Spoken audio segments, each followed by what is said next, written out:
Alright, so just going to go through my checkpoint one of my solution.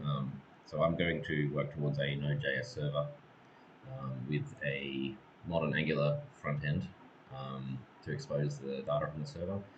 I think I'm just going to start with looking at exposing data from the Raspberry Pi directly, so the embedded sensors that it has, maybe its resources or memory, CPU, have it expose that information via API calls, and then render it in some nice visuals on a nice modern Angular front end app. So that's the plan, and I finally got it basically working. So I have spent a lot of pain and effort trying to get Node.js running with Angular, but I tried with Nginx to host the production files. I had a bit of trouble with that, so I'll get back to that at some point. For now, I'm just going to be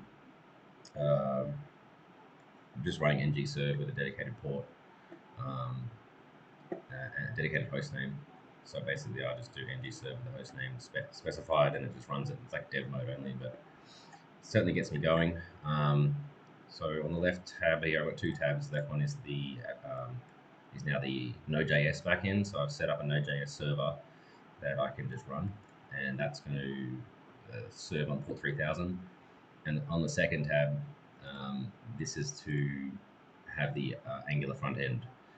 So what I've got in the Node.js is a simple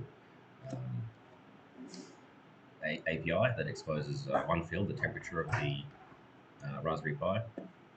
And when I hit that endpoint, I get the temperature recorded, and then it comes back on the UI. So this is the endpoint here. If I hit this one here, it comes back with the temperature. But now I've actually got that all the way through the endpoint. And if I click this button now on this is the default Angular website, I press the button and I get the running temperature via an API call, so you can see it coming. Now, I did have a bit of cause errors at first, so I had to actually sort that out. And basically, so in terms of the server itself, I've given it access to use cause, cross-origin and stuff, just causing me a bit of grief there.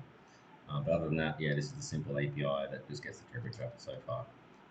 So I'll be expanding on this from this point forward.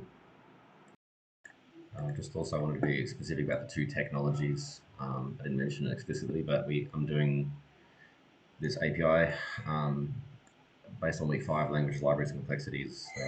I've had to use like libraries and APIs for my function to work, as well as week 6, which was the web and the web services. So between 5 and 6, technologies of APIs and how the web works is basically the two technologies.